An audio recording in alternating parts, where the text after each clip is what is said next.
Hi everyone, welcome back. I hope everyone had a really nice Easter break at home.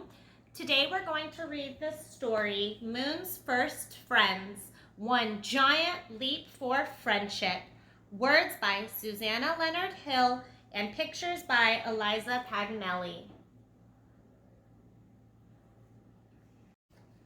Moon's First Friends, One Giant Leap for Friendship.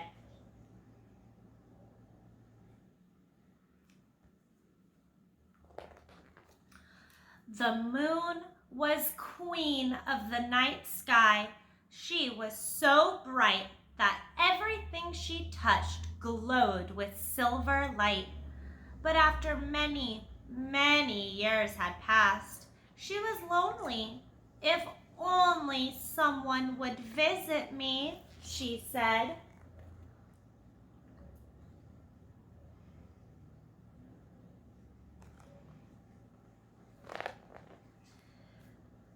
Hello down there, she called to the lumbering dinosaurs. If you come up here, you won't feel so heavy. You'll feel lighter than air. But the dinosaurs stayed where they were.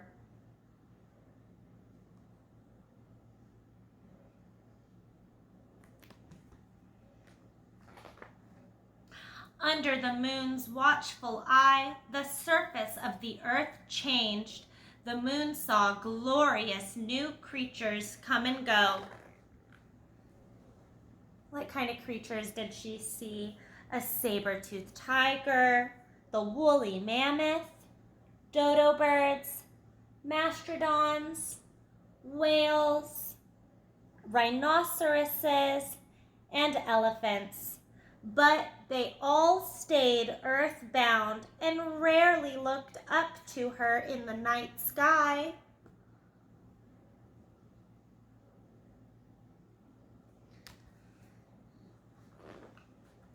But then she saw something new. At night, people conjured fires like tiny stars. There are millions of stars for you up here, she offered, but the people stayed where they were. The moon watched as she circled and circled the earth. On the wide sweep of the hot Sahara, the Egyptians built stone pyramids that towered towards the sky. They're trying to reach me, the moon marveled. But though the pyramids were mighty, they came nowhere near high enough to reach the moon. Perhaps they didn't see her.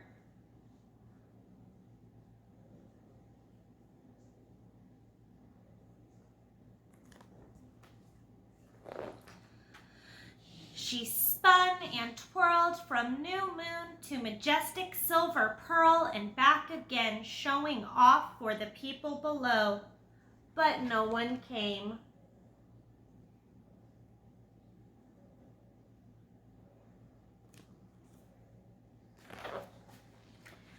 She watched as down on earth people came up with all kinds of ways to get from one place to another. But they did not sail, or drive, or cycle, or float to the moon. Then, on a windy day in North Carolina, the first airplane flew above a beach. You're doing great, encouraged the moon. You just need to fly a little higher. But the people on Earth only traveled to visit one another. Was it possible they didn't know she was there?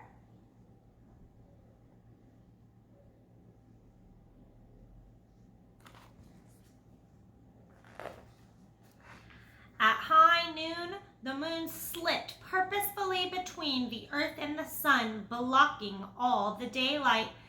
Then she slid aside again, allowing the sun to shine through. No one could have missed that, she thought. But still, no one ventured away from Earth. Would she ever have a visitor?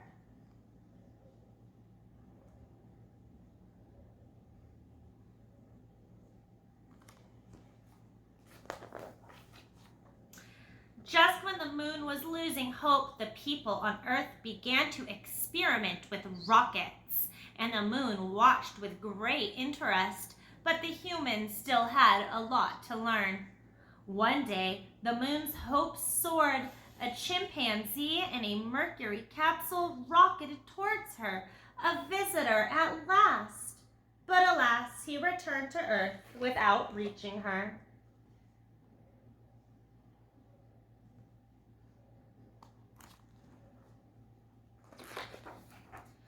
Then, on one hot July day, a tremendous rocket stood up on a launch pad with two small spaceships perched on top. 10, 9, 8, 7, 6, 5, 4, 3, 2, 1, liftoff!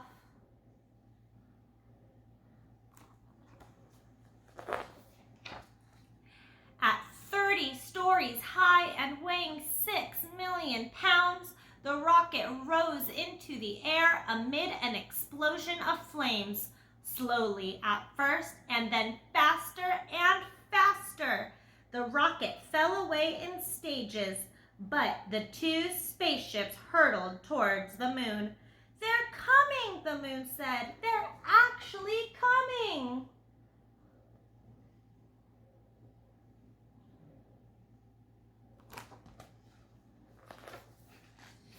One of the spaceships remained at a distance, circling, but the other came closer, closer, until at last its spindle legs touched down. "Welcome," she greeted the men who emerged from the ship.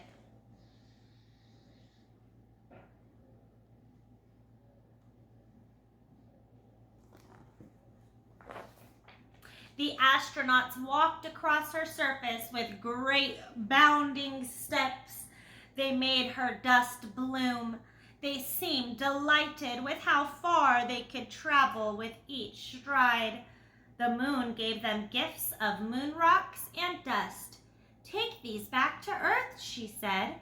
"Then, even though I can't visit you, a part of me will be there." The men left her a present in return. A handsome plaque that read, "Here men from the planet Earth first set foot upon the moon, July 1969 AD.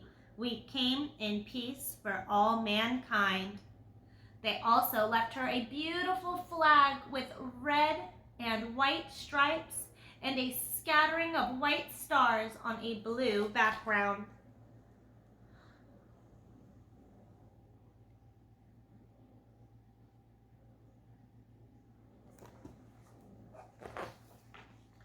Too soon the astronauts had to leave. "Goodbye," the moon said as their ship floated away into the starry distance. "Come back anytime." She sighed with happiness. At last, someone had visited.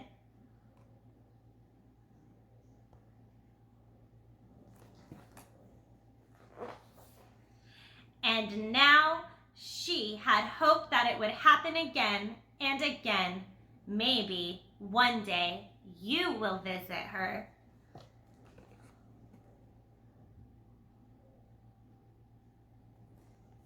This first, friends, is about the Apollo 11 voyage to the moon, the first time that humans ever went to the moon.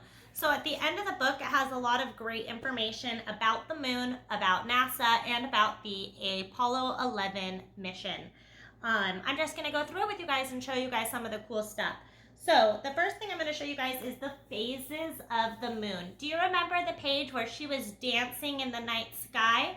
That was showing the different phases of the moon. Sometimes if you look outside at nighttime, you see the moon comes in different shapes.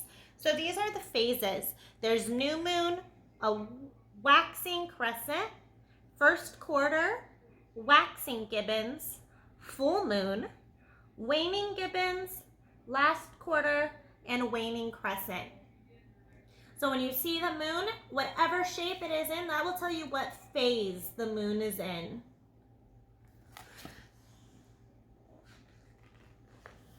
The next page is about the Apollo 11 voyage, piloted by astronauts Neil Armstrong, Buzz Aldrin and Michael Collins. Here's a picture of them right there. These are the first men to be on the moon. This is a photo from the moon of the American flag. On the next page, it shows the spacesuit, and it explains why astronauts have to wear a spacesuit, because in space there is not oxygen like there is there is oxygen down here on Earth. So it has a description of the astronaut suit. And the last page is about the rocket. It is about the Apollo 11 rocket. So it's the Apollo spacecraft. There's the instrument unit, third stage, second stage, and first stage.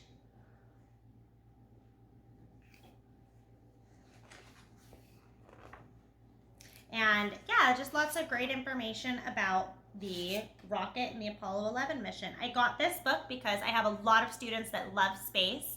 I definitely recommend it and checking it out. So at the end of this book, there is a QR code that you can scan and listen to Neil Armstrong's first words on the moon. So I did that, and I thought I would play it for you guys.